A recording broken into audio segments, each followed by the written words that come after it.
Good morning, my dear students. Welcome to the virtual class of English.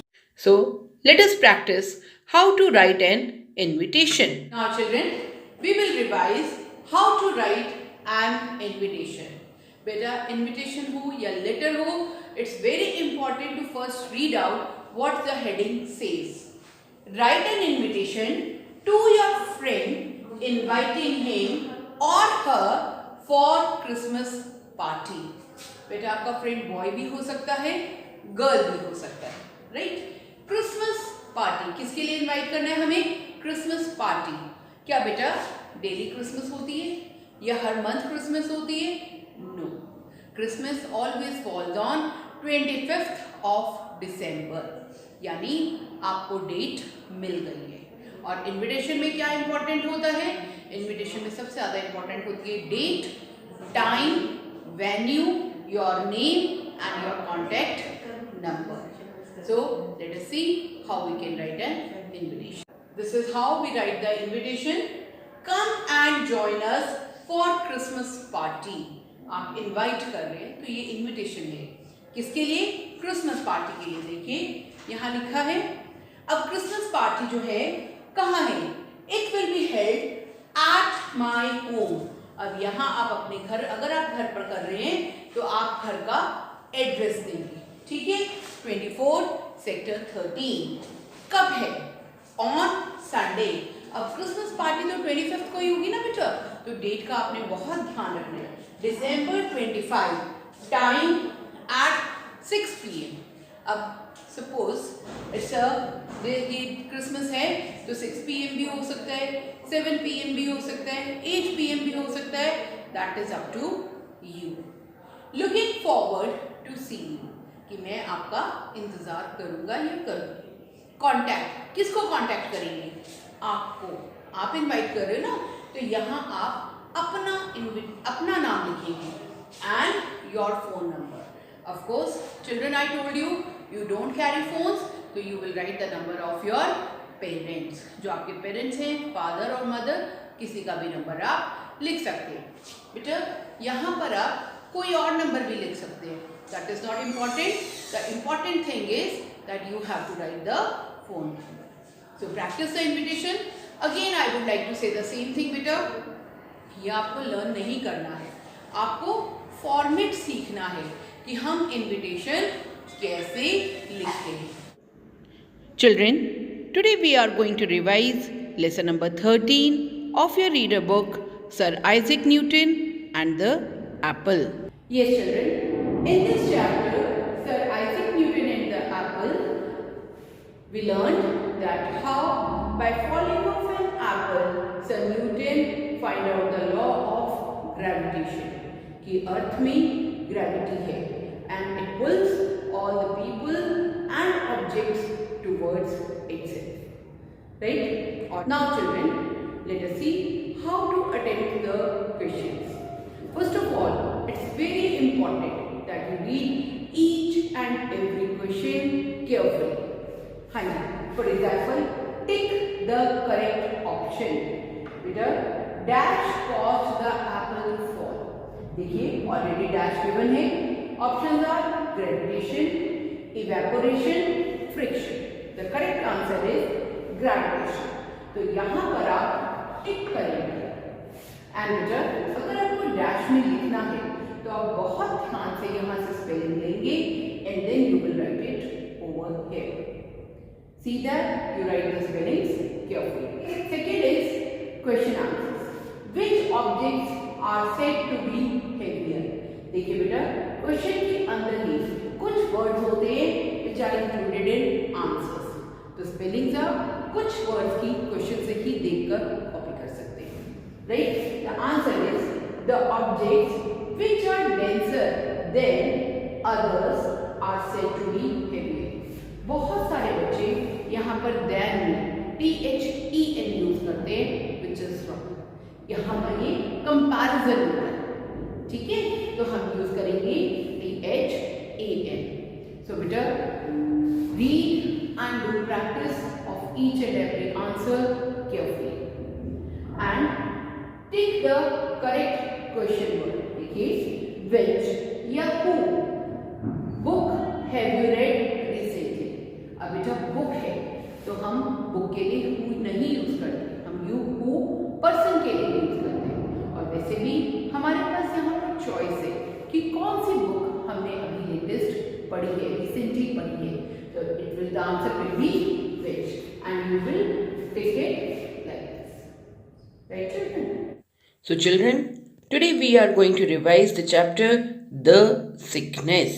Children, you have done lesson number 16, The Sickness of Reader. बेटा इसमें आपने क्या पढ़ा था कि a psychologist has visited the school and she told the children about the sickness prevailing among the children, कि क्या बीमारी फैल रही है बच्चों में। तो उन्होंने कौन सी बीमारी की बात की?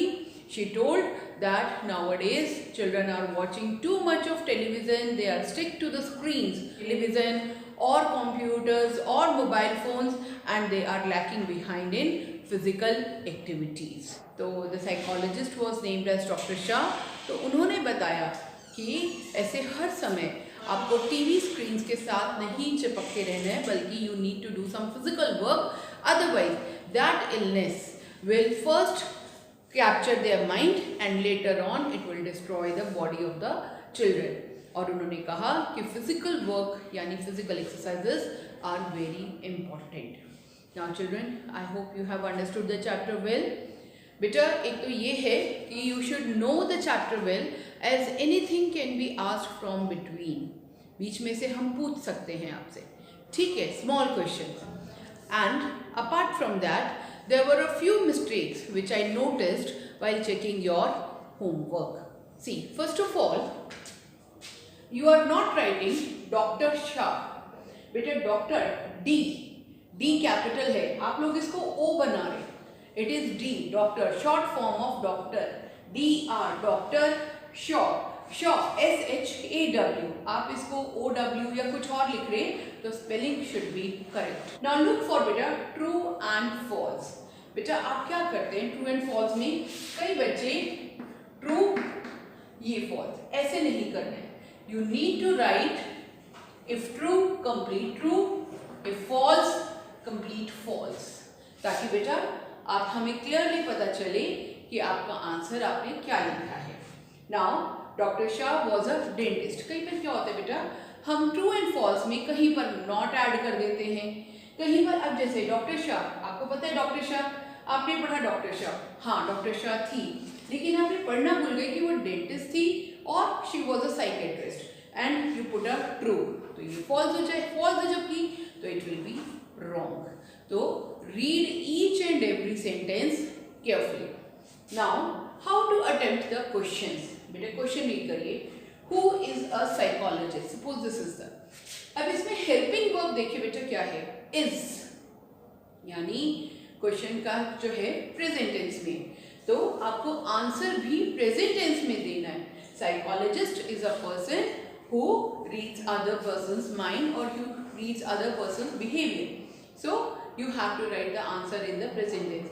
Similarly, if the question is in the past tense, वर है या डिड है, तो आप इसका मतलब क्वेश्चन पास्ट टेंस में है, तो आंसर भी आपको पास्ट टेंस में देना है। Clear?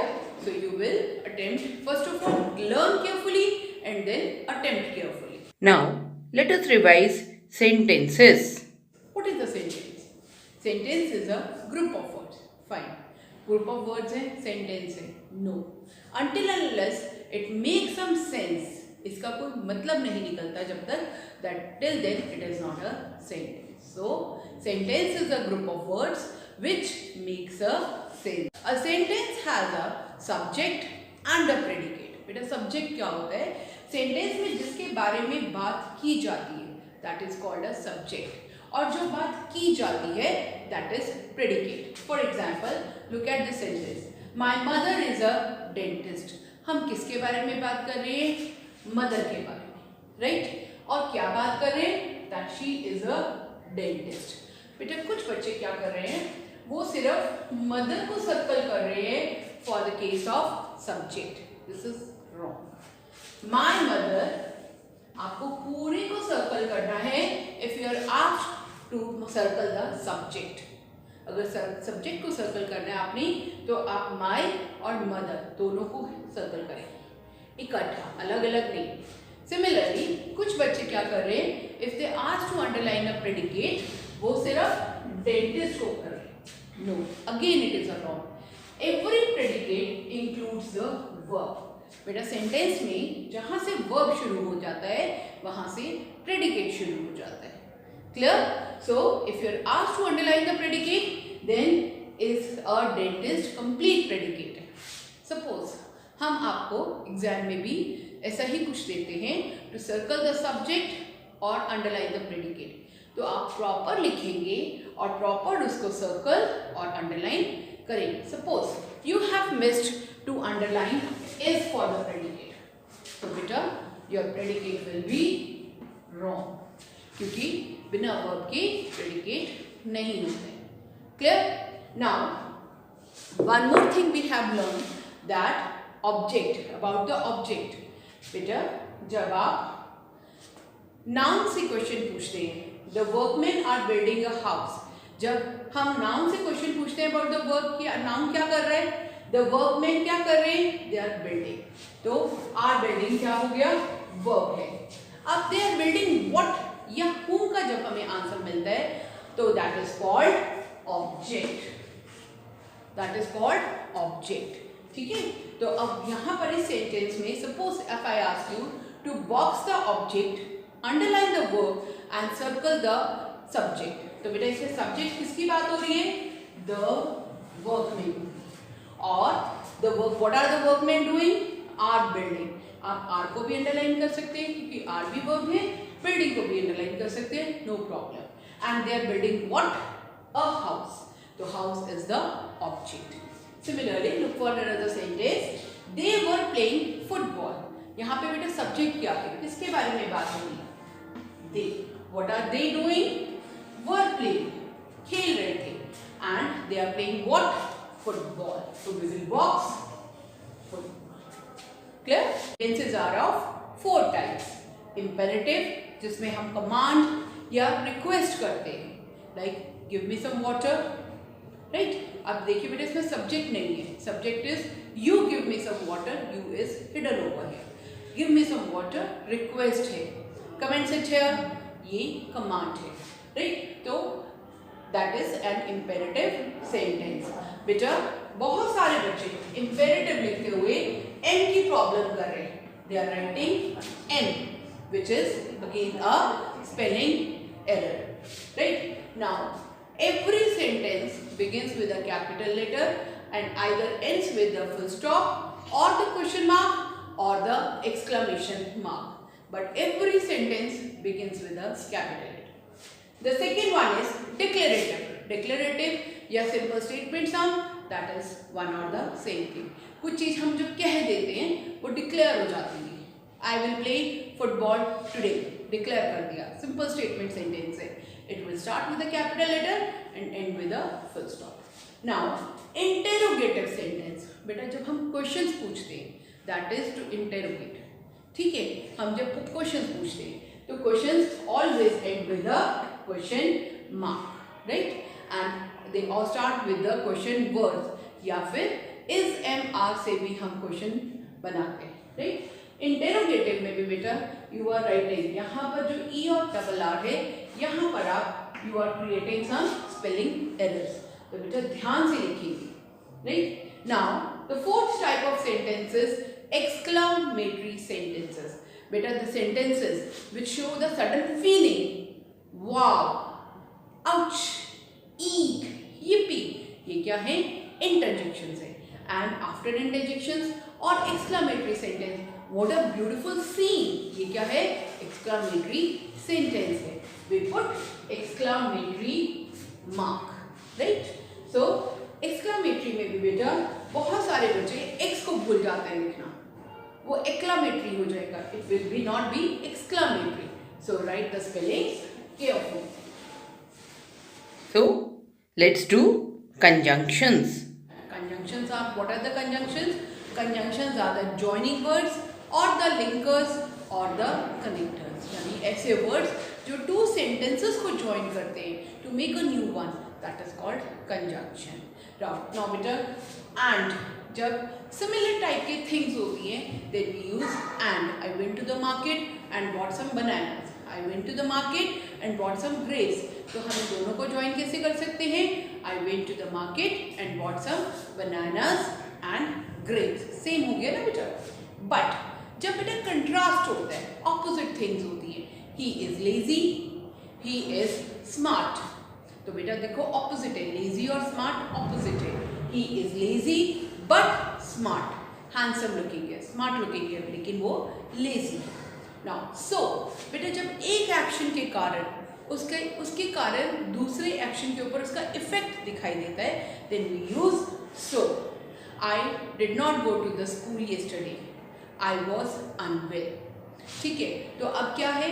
I was unwell so I did not go to the school yesterday. क्योंकि मैं बीमार था इसलिए मैं स्कूल नहीं गया.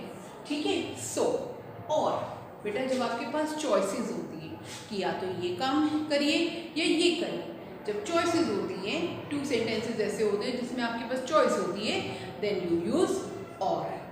ठीक है, I can go to the market और टू द बस स्टैंड. मेरे पास चॉइस है कि या तो मैं मार्केट जा सकता हूँ या मैं बस स्टैंड जा सकता हूँ. एक काम हो, राइट? चॉइस है और. Now next conjunction is when and why. When बेटा कब यूज करते हैं? जब एक एक्शन होने के बाद हम सेकंड करते हैं तो then we use when. I will do this work when he will come home. मैं कब करूँगा ये काम? जब वो घर आएगा. ठीक है. नाउ व्हाई जब साइमल्टेनियसली एक्शन होते हैं, इधर एक एक्शन हो रहा है दूसरी तरफ दूसरा काम हो रहा है, then we use why. I was working while my brother was playing. तो बेटा यहाँ पर जब मैं काम कर रही थी जबकि मेरे ब्रदर जो था वो खेल रहा था. बेटा आप लोग क्या करते हैं, कई बार आप अंडरलाइन अगर आपको करने को बोला जाए तो आप ऐसे अंडरलाइन कर देते हैं. You underline the other words also, right? लेकिन ये गलत है. मुझे नहीं पता इसमें कंजंक्शन कौन सा है, आपको मुझे बताना है ना.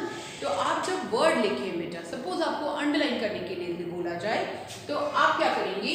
You will write only the conjunction and then you will underline it.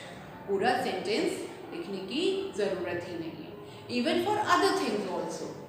ठीक है, अगर आपको अंडरलाइन करने के लिए कुछ बोला जा रहा है तो आप सिर्फ वो वर्ड लिखिए और उसको अंडरलाइन करिए. राइट?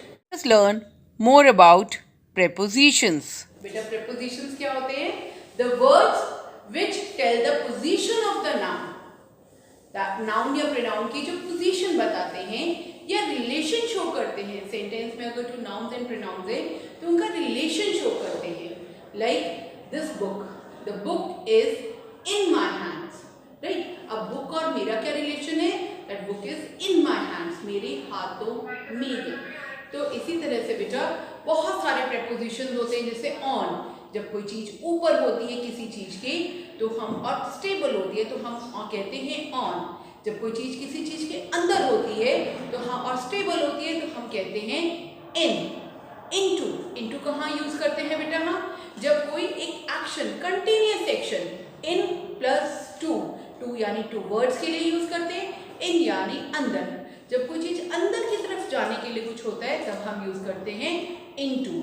बिहाइंड, बिहाइंड का हम यूज करते हैं जब हम किसी चीज के पीछे होते हैं, there we use behind. To मैंने आपको बताया, टू यानी किसी की तरफ जाना, और फ्रॉम जो है वो ऑपोजिट प्रेपोजिशन है, किसी की तरफ से आना. Right children? Checking I have noticed a few mistakes. बेटा for example look at this sentence, there is a park in front of my house. बेटा पार्क और हाउस में क्या रिलेशन है? कि पार्क मेरे घर के आगे है. जनरली बेटा आप प्रेपोजिशन सिलेक्ट करते हैं या अंडरलाइन करते हैं, that is of one word. But यहाँ पे जो प्रेपोजिशन है that is made of three words, like in, front, of.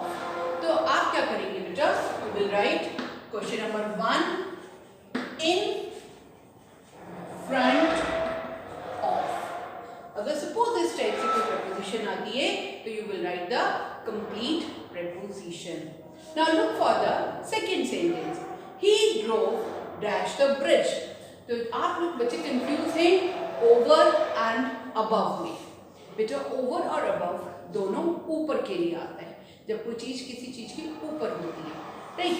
लेकिन ओवर हम क्या यूज करते हैं जब कोई प्रोनाउन या नाउन मूवमेंट में होता है, ऊपर होता है और मूवमेंट में होता है, तब हम यूज करते हैं ओवर. और अबव कब यूज करते हैं जब कोई नाउन या प्रोनाउन ऊपर होता है लेकिन स्टेबल होता है. जैसे the roof is above our heads. देखिए बेटा रूफ छत हिल नहीं रही है ना, तो अबव आवर हेड.